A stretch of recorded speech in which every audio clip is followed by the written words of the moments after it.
আসসালামু আলাইকুম দর্শক, আমি মোহাম্মদ সুমন হোসেন আছি আপনাদের সাথে। আপনারা দেখতে পাচ্ছেন একটি পেঁপে গাছ। আসলে পেঁপে কি মাটি থেকেই ধরে?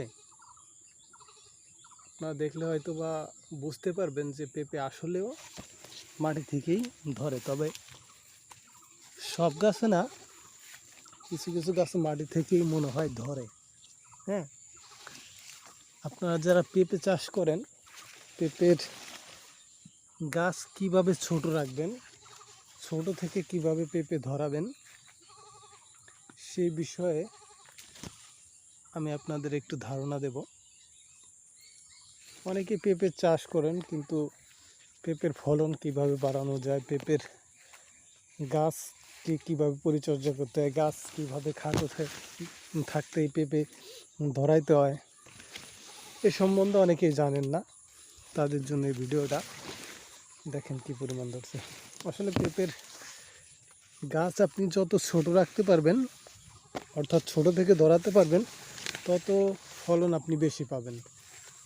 আর একটা গাছ দেখেন, একই অবস্থা, নিচ থেকেই ধরছে। প্রতিটি গাছই প্রায় আমার নিচ থেকেই ধরছে। হ্যাঁ, তো সেক্ষেত্রে আপনারা পেঁপের চারা যখন লাগাবেন, অর্থাৎ পেঁপের চারা লাগানোর পর আপনারা পেঁপে মাদাই তৈরি করেন, আর পেঁপে ফ্ল্যাট জমিতে যেভাবেই রোপণ করেন, রোপণ করার পর আপনারা যখন নিয়মিত সার, অর্থাৎ 15 দিন বা 20 দিন বা 1 মাস পর পর যারা সার দেন, বিশেষ করে সবাই ইউরিয়া সারটা কম ব্যবহার করবেন। গাছে ইউরিয়া, তারপর আপনার ম্যাগনেসিয়াম, থিওবিট, এ জাতীয় সারগুলো একটু কম ব্যবহার করবেন।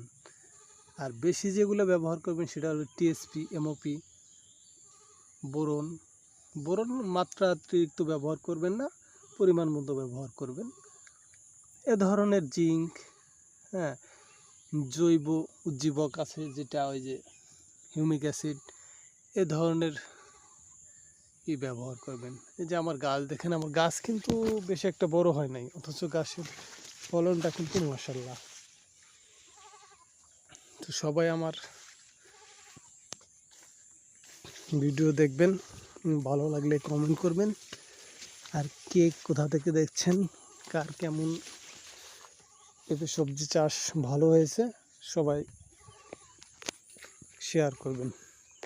ইনশাআল্লাহ ভালো থাকবেন। আসসালামু আলাইকুম।